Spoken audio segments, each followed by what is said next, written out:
ketika orang tua bahasanya membantah gitu kan dengan argumen kita tadi tanpa yang melewati proses persiapan tadi, seringkali kita mentah. Ya, seringkali ya game pun atau ya udah gitu kan, karena bapak atau ibu punya pilihan gitu. Ikut aja. Iya, akhirnya sebenarnya orang tua kita ini bagaimanapun juga ingin semuanya itu yang terbaik buat kita. Benar, Mas. Kan orang tua juga biasanya kalau kita udah lulus pondok, SMA gitu, pada tahapan itu mulai menganggap kita ini dewasa.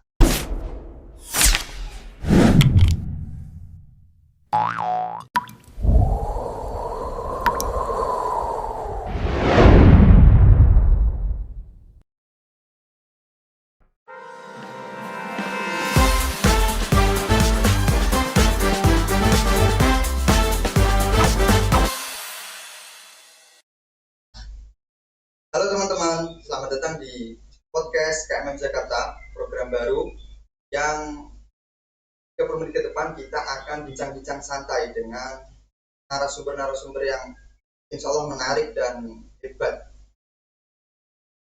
Nah, pada kesempatan kali ini kita kedatangan narasumber yang bagi sebagian teman-teman tidak asing. Pada kali ini kita kedatangan Mas Ma'alif Ijdan Kais. Apa kabar Mas Kais? Alhamdulillah sehat. Alhamdulillah. Capek Mas? Ya lumayan lah. Alhamdulillah. Lumayan, ada beberapa kegiatan juga kan, apalagi ini waktu kita record ini sore gitu kan. Ya. Lumayan menguras energi ya. Yap, betul. Gak apa-apa Mas, tetap disupport karena ini program podcast KMM Jakarta yang pertama. Alhamdulillah. Alhamdulillah Mas Kais yang menjadi tamu. Oke, terima kasih Mas Kais. Terus sekarang kegiatannya apa Mas Kais? Kalau kegiatan saat ini saya sih statusnya masih mahasiswa aktif ya di Universitas Jakarta ya, dan selebihnya mungkin kegiatan organisasi dan freelance sih. Karena memang kebetulan saya ini kalau bicara kerja belum kerja ya, cuma beberapa ada project aja gitu kan. Jadi seperti itu. Sehari-hari masih di Ciputat ya Mas ya? Ya. Kalau nggak salah Mas Kais ini alumni Matholikul Falah tahun 2016 Mas ya? 2016. Nah, setelah lulus dari Matolek, gimana Mas ceritanya kok bisa sampai di Ciputat? Oke. Di UIN, gimana itu di Kalipunya? Agak panjang mungkin ya. Jadi awalnya itu kayak gini. Di angkatan saya ini, kalau teman-teman yang belum tahu gitu kan, Matolek ini kan dia sistem atau kurikulumnya itu bukan kurikulum nasional, di mana menerapkan ujian nasional. Makanya kalau kalender akademiknya aja, kalau umum kan itu biasanya semester. Ya, jadi semester. 1 tahun itu cuma 2 kali.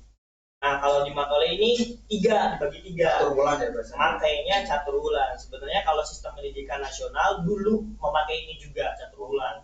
Ya dulu itu. Nah, Matholikul Falah ini masih menerapkan sistem pendidikannya sampai sekarang. Karena juga Matolek tidak mengikuti kalender atau sistem pendidikan nasional, dia muandal lah istilahnya kalau pendidikan sekarang ini.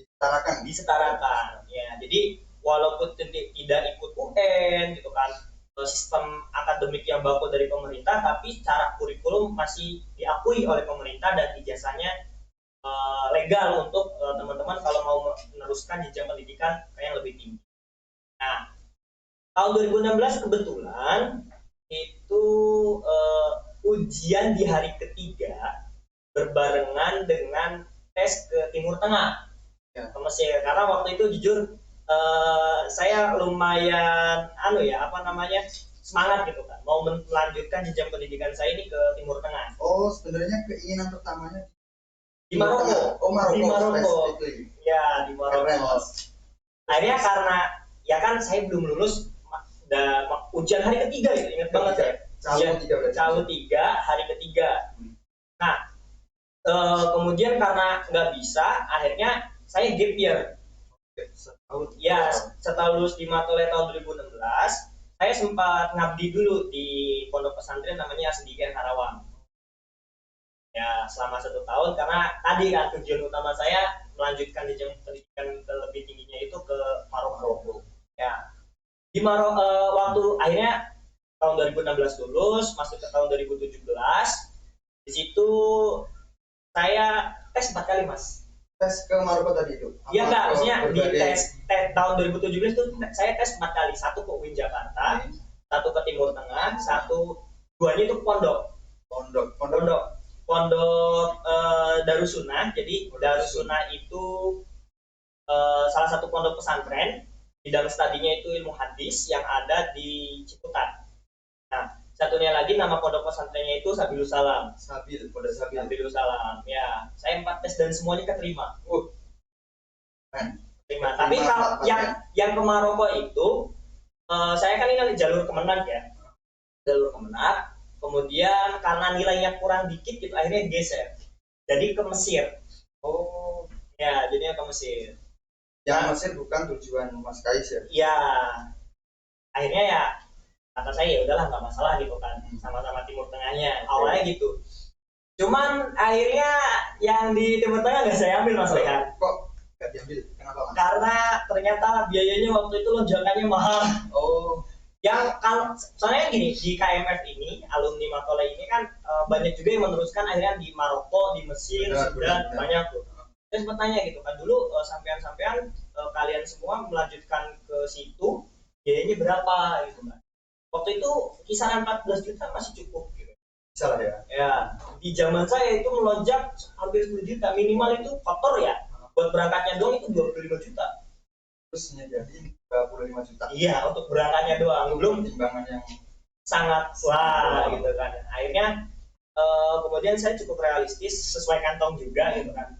Akhirnya yang saya ambil itu di UIN Syarif Hidayatullah Jakarta dan juga pengen mukim di pondok gitu kan, karena waktu itu bapak masih overprotective mungkin bisa dibilang ya, karena baru keluar di pondok di Matole tadi, begitu di Ciputat di ibu kota harus di pondok juga. Makanya saya kuliah sambil mondok. Tapi orang tua kalau yang ngebebasin mau anaknya mau jadi luar negeri mau di Jerman harus ini. Oke. Ini juga mungkin bisa jadi sedikit tips ya buat teman-teman gitu. Pertama, mungkin teman-teman masih agak sedikit kegelisahan, kekhawatiran, karena di Matole ini secara kurikulum kan tidak sama dengan yang di nasional. Sedangkan secara materi ujian itu ya sama yang di kurikulum nasional gitu kan. Apa yang diujikan untuk masuk ke perguruan tinggi ya sama yang dipelajari teman-teman ketika sekolah menengah ke atas, SMA atau Nah, teman-teman kalau ada modal belajar insya Allah di perguruan manapun bisa. Bisa sebenarnya. Dengan melihat kondisi pendidikan kita sekarang ini gitu kan, akses dan peluang untuk kita melanjutkan jenjang pendidikan yang lebih tinggi sebenarnya bisa. Kemanapun. Kan biasanya kalau sekolah-sekolah yang muadalah gitu ya, itu proyeksi utamanya itu ya nggak jauh dari UI ya, gitu ya. Paling swasta yang mohon maaf yang kecil yang model kayak gitu. Seakan-akan kalau lulusan Matole ya daftarnya ke mana? Ke UIN. Ke UIN gitu kan. Jogja atau Jakarta, Semarang, Malang, ya, kayak gitu lah. Model-model gitu. Padahal ada kok sekarang anak Matole di UI. Benar ada di UI. Di UNJ gitu kan, di UGM, di UI, banyak gitu kan. Walaupun ya kalau bicara secara presentase sedikit ya, tapi itu kan membuktikan bahwasanya ya Matole pondok secara kurikulum nggak ikut ujian nasional pun sebenarnya bisa. Kekuatan agama. Iya, bisa sebenarnya. Nah teman-teman jadi teman-teman alumni Matole ini jangan berkecil hati gitu. Yang penting kita menentukan dulu persiapan. Yang pertama perlu kita lakukan adalah cek gitu loh. Kira-kira orientasi kita ke depan itu kesejatian akan orientasi kita selanjutnya di bidang apa, fokusnya apa gitu kan. Karena bagaimanapun kalau kita udah lulus SMA, sudah beranjak dewasa, itu harus sudah memiliki yang namanya pilihan hidup. Udah mulai menentukan hidup saya mau dibawa kemana.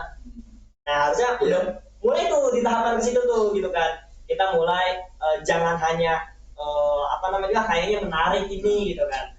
Kayaknya prospek ininya sekarang ini lagi besar gitu kan. Nah, jangan jauh-jauh ke situ dulu, kita lebih jauh berkaca kepada diri sendiri. Yang kita cari apa? Yang kita cari apa? Biar melangkah ke depannya lebih terarah gitu. Betul sekali. Nah, akhirnya dengan bekal dan proses yang teman-teman lalui seperti itu, akhirnya ketika pengen bicara sama orang tua pun ngomongnya bisa. Oh iya. Karena orang tua ini juga penting, Mas. Iya. Mengkomunikasikan keinginan. Betul. Dengan keinginan orang tua. Betul. Soalnya kan biasanya orang tua juga punya plan sendiri ke anaknya. Oh, ya. Anakku ketika lulus di Matolek ingin mondokin atau dinikahkan misalnya kan itu harus ada komunikasi. Gimana itu, Mas? Tips atau cara berkomunikasi yang elok dan elegan gitu, Pak? Oke. Nah tadi ya tahapan pertama menurut saya kan tadi perlu dipikirkan dulu. Akhirnya dengan teman-teman breakdown sejenak gitu, memikirkan kembali bagaimana sumpama proyeksi ke depan, model-model gitu. Akhirnya ketika ngomong sama orang tua tuh ada gitu loh pikirannya. Karena kan teman-teman udah berpikir dulu, wah kayaknya saya sekarang ada di tahapan ini, saya pengen seperti ini. Akhirnya kan teman-teman cari tahu tuh, ya kan? Nah kalau sudah mencari tahu, ketika teman-teman mengkomunikasikan hal ini kepada orang tua itu akan mudah. Beda halnya dengan teman-teman hanya sebatas, wah kayaknya di Jakarta biayanya gampang, proyeksi kerjanya mudah, jaringannya kayak gini yang katanya. Tapi teman-teman tidak secara lebih lanjut memikirkan bagaimana nih proyeksi untuk saya sendiri. Gitu kan. Nah, akhirnya ketika menjelaskan hal ini kepada orang tua, teman-teman masih agak kesulitan. Dan ketika ditabrakan dengan pilihan orang tua, pasti orang tua pengennya yang terbaik gitu kan.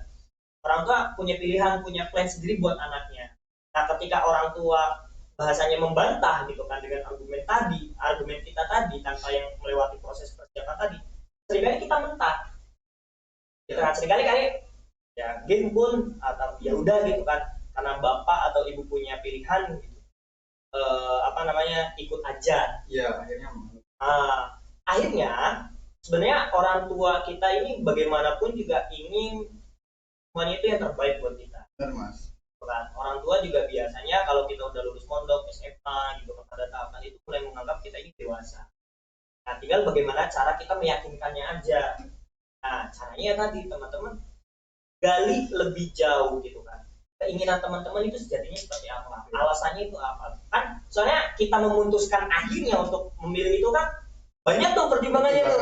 Ya, pemikirannya tuh banyak tuh. Nah, akhirnya itu yang bisa jadi modal buat teman-teman lobby gitu kan, audiensi gitu kan, konsolidasi sama orang tua untuk mengiyakan dan setuju, sepakat untuk pilihan yang kita ambil. Nah, ada beberapa kasus gini, Mas. Beberapa kasus ya seperti yang saya dulu pernah lalui gitu. Orang tua saya kebetulan itu ini konteksnya di Jakarta, Mas, agak khawatir dengan nanti kalau anaknya kuliah di Jakarta karena banyak stereotip tentang Jakarta itu banyak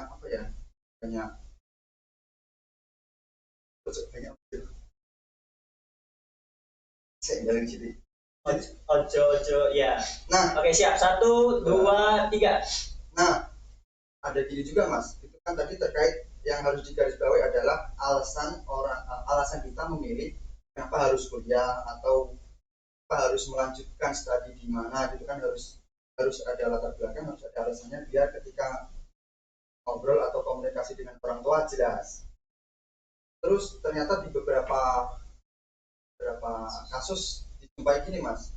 Ada orang tua yang misalnya khawatir misalnya kalau anaknya kuliah di perantauan, katakanlah di Jakarta yang jauh dari rumah, yang misalnya orang tuanya daerah Pati, Kajen, atau apalagi katakanlah di Jakarta yang metropolitan, pusat kota, terus ya yang macet lah atau jauh dari jangkauan atau jauh dari perhatian. Nah, kayak gitu gimana, Mas, cara mengkomunikasikan ke orang tua bahwa aman loh kuliah sekarang di mana saja itu bisa kita belajar bahkan di luar negeri juga udah banyak kan. Oke.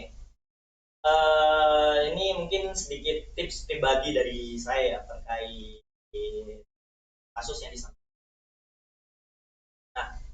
Nah, jadi pertama prosesnya tetap kayak tadi gitu mas.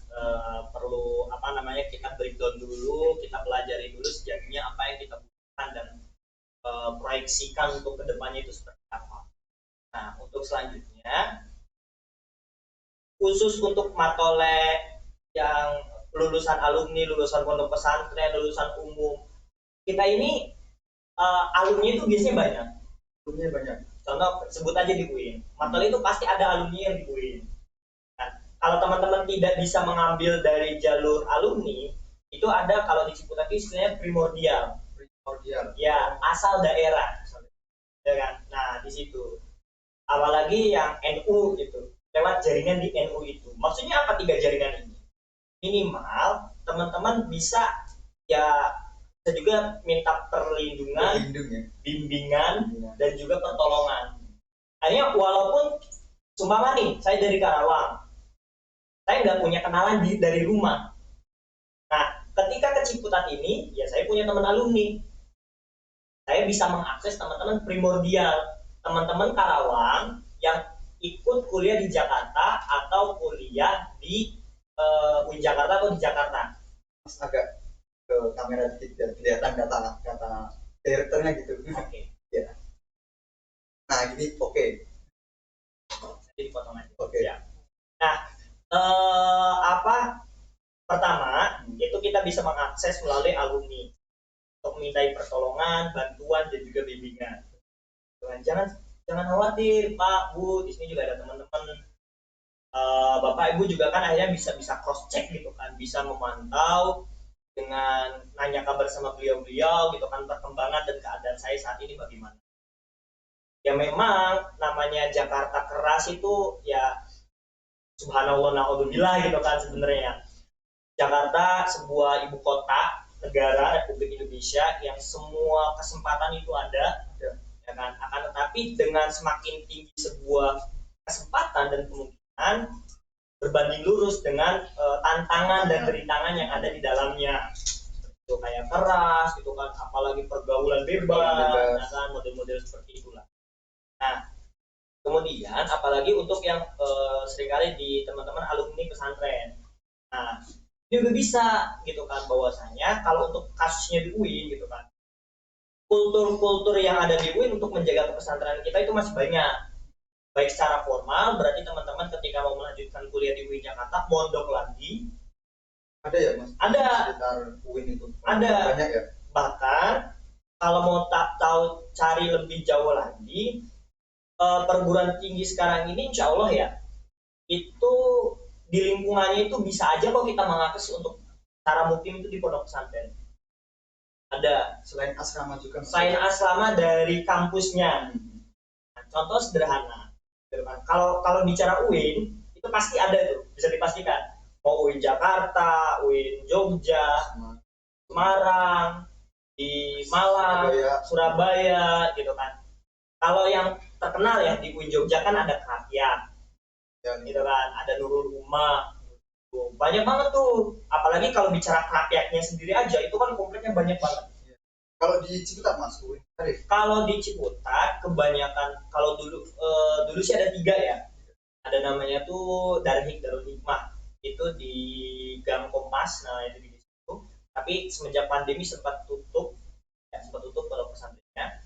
Nah kemudian ada 2 lagi. Kan satu yang tadi saya sebutkan, pesantren Nurul Salam, itu memang salah satu pesantren yang dikhususkan.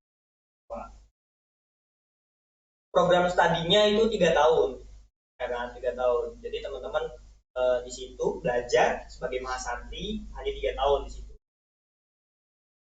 Fokus studinya kalau untuk Sabilul Salam lebih ke bahasa dan penerjemahan. Tapi itu enggak ini mas. Kesannya kalau kuliah itu kan banyak tugas, ya, ngerjain makalah, nulis artikel, terus lain-lain lah. Itu kira-kira kalau tinggal di pondok tuh mengganggu nggak, maksudnya bisa nggak ya jalan? Hemat saya selama ini ya gini-gini juga saya cukup aktif ya berorganisasi di internal kampus gitu. Oh iya, ada organisasi juga kan kalau di kampus? Ya, nggak kok mengganggu, nggak kok. Bisa lah ya jalan semua. Bisa. Bahkan sebenarnya hal itu yang challenging banget gitu loh buat kita. Supaya kan teman-teman benar-benar bisa membagi waktu antara kuliahnya gimana, harus tepat waktu, begitu kuliah selesai malamnya ada acara di pondok, dan membagi waktunya juga dengan yang dari organisasi. Sama halnya juga kadang kayak di asrama UIN. Oh ya, berarti ada satu lagi ketambahan opsi. Itu asrama UIN Jakarta. Asrama UIN tuh ada banyak, ada nggak 7 atau berapa gitu ya? Di sekitar UIN. Ya, banyak banget itu. Asrama ada di Pisangan, kemudian apa namanya, di asrama putri kedokteran ya kan, banyak lah pokoknya asrama di UIN. Yang di asrama ada banyak kegiatan kan mas? Ya sama, yang ngaji model-model kayak gitu, malam harus balik pondok. Kalau asrama kalau pondok pesantren lain itu kebanyakan ya cuma mondok doang lah bahasa kasarnya ya, nggak dapet gelar. Nah di Ciputat ini ada nih satu nih pondok yang lebih studinya itu selama 4 tahun. Bidang studinya itu dalam ilmu hadis, namanya itu Darussunnah. Nah juga di Ciputat itu bidang studinya hadis 4 tahun. Ya sama kayak kuliah lah sebenarnya, sama kayak kuliah. Jadi nanti teman-teman kalau selesai dari situ dapat gelar LC lulusan ya, Ciputat. Gini mas, ini kan kita udah bahas banyak nih terkait banyak hal, mulai dari bagaimana berkomunikasi dengan orang tua, terus perkuliahan di Ciputat ternyata juga banyak sekali asrama atau pondok pesantren di sini. Terus saran mas terkait calon mahasiswa baru nih, kira-kira untuk memantapkan pilihannya yang dia lulusan pesantren dari Darul Falah misalnya, terus ingin berkuliah yang lingkungannya udah beda jauh dari sebelumnya, gimana mas untuk adaptasi? Terus mas cerita mas. Kalau pertama kita berjalan dari menentukan pilihannya, ya sama saja seperti yang tadi di awal sempat saya sampaikan, bahwasanya ayo teman-teman sekarang ini udah dewasa, kan belajar itu jangan nunggu diajari dulu, harus disuruh-suruh dulu. Kita udah dewasa, ya mulai dengan diri kita sendiri, karena di umur kita yang udah memasuki jenjang kehidupan masa kuliah ini udah dewasa gitu kan. Kita harus bisa menentukan pilihan kita sendiri, apa yang mau kita lakukan, proyeksinya gimana, model-model kayak gitu. Itu belajar, mulai kita terapkan. Nah setelah itu ya tadi kita sampaikan ke orang tua bahwasanya kondisinya itu seperti ini, dan kita bisa sampaikan lebih lanjut seperti itu. Nah dan juga untuk perkuliahan gitu kan, biar kita bisa survive, kadang kan ada beberapa yang orang tuanya itu tidak mendukung gitu kan, baik karena ketakutan beliau atau mungkin ya mohon maaf ya kan, ada beberapa orang tua yang sampai saat ini masih tidak terlalu menganggap penting untuk anaknya melanjutkan jenjang perkuliahan, atau kayak contoh mungkin maaf kayak ada beberapa anak putrinya gitu kan, dianggap wah kamu perempuan kok nggak usah kuliah apalagi di Jakarta gitu kan, karena mungkin alasan ekonomi dan lain sebagainya. Nah dengan tiga jejaring tadi, yang alumni, kemudian primordial, sama juga dengan ya mungkin kalau kita di NU gitu kan, nah itu teman-teman bisa membantu. Makanya tadi kenapa ada istilahnya saya ketiga akses tadi, untuk kita minta bimbingan, pertolongan dan pengawasan, karena beasiswa sekarang banyak banget. Beasiswa banyak ya mas? Beasiswa banyak, baik dari internal kampus gitu kan. Kalau dulu tuh di UIN ada di Senayan BLU, itu benar-benar beasiswa yang dari kampusnya gitu. Nah ada juga yang dari luar, baik dari kementerian maupun pemerintahan, maupun dari yang swasta kayak beasiswa Jarum. Ya beasiswa Jarum dari kementerian ya udah jelas ya Esmora, yang akhirnya Esmora, beasiswa santri ya kan, PSBB kalau nggak salah ya, PBSB atau PSBB beasiswa santri pokoknya mas ya itu. Dan semuanya bisa diakses kok, semua diakses. Jadi kesempatan untuk Allah sangat-sangat, jika teman-teman bisa survive, akhirnya mau survive Karena tadi kan di awal kita harus berbekal, ayo kita breakdown nih. Bukan hanya sebatas breakdown di sini tuh kita hanya berangan-angan wah kayaknya ini di sini. Enggak, tapi ada actionnya juga gitu. Bicara survive ya Mas ya. Ya. Ini sepertinya ketinggalan. Harusnya saya tanya di tadi. Ya. Gimana Mas cerita survive-nya Mas Kayis di Ciputat waktu itu awal-awal kuliah di Ciputat di Jakarta di UIN Syarif? Ya, oke. Keseruannya maksudnya rintangannya. Struggle-nya itu bagaimana? Oke. Cerita Mas. Dulu itu di 3 tahun pertama saya kan berarti membagi 3 ya, kuliah saya, organisasi saya, sama mondok saya. Dan alhamdulillah di Sabil Salam ya, saya mondok di Sabil Salam. Dan alhamdulillah waktu saya di Sabil itu tidak pernah yang namanya tidak kuliah karena organisasi. Gak ada alasan ya? Gak ada. Bisa kok, alhamdulillah benar-benar bisa. Saya selalu masuk kuliah.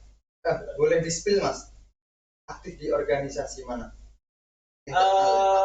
Saya cukup aktif ya. Kalau di internal saya pernah di BEM juga, di Dewan Eksekutif Mahasiswa Fakultas saya pernah. Kemudian ada eksternalnya juga di namanya itu Pergerakan Mahasiswa Islam Indonesia, ada di HIPNU, ada di AIS Nusantara. Cukup aktif. Cukup aktif. Cukup aktif. Cukup produktif. Cukup aktif. Semoga. Ya. Terus. Nah, kemudian apa namanya? Yang penting itu kita aktif sebenarnya. Jangan berhenti. Baik teman-teman di kuliahnya, di organisasinya, apa yang pengen teman-teman cari gitu kan? Apa yang mau teman-teman butuhkan dan lakukan itu asalkan aktivitasnya terus berjalan, gitu kan? Kehidupan teman-teman juga berjalan. Karena akhirnya di situ ada aja keberkahan yang istilahnya bisa untuk menunjang kehidupan secara ekonomis teman-teman. Itu ada aja. Makanya kan kalau istilahnya kita jalan kehidupan ini seperti naik sepeda gitu kan. Jika kehidupan atau bersepeda kita pengen masih terus berjalan, ya kita harus bergerak. Ini quotes yang enak dipotong di TikTok ya. Masuk ini Mas. Bisa Mas. Jadinya seperti itu, ya kan? Oke Mas. Terima kasih Mas Kayis. Ternyata kita udah banyak kali yang diomongin tadi. Ya, tidak kerasa ya. Gak kerasa udah hampir berapa menit Mas? 30 menit. 30 menit menemani bincang-bincang yang semoga bermanfaat ini. Saya pribadi mewakili teman-teman KMF Jakarta Podcast. Terima kasih kepada Mas Kayis yang telah berkenan meluangkan waktunya. Makasih Mas Kayis. Makasih. Semoga nanti kedepannya kita ada kesempatan untuk bincang-bincang lagi Mas. Amin. Dengan tema-tema yang menarik lagi. Teman-teman lain juga bisa usul atau saran atau memberi masukan. Enaknya kedepannya kita bahas apa ya Mas Kayis? Yeah. Boleh terkait seputar perkuliahan di Jakarta atau hal-hal lain. Kita buka saran sebebas-bebasnya. Baik, dari saya cukup sekian. Jangan lupa di subscribe, di follow Instagram kami, subscribe YouTube kami. Sekian, wassalamualaikum warahmatullahi wabarakatuh. Waalaikumsalam.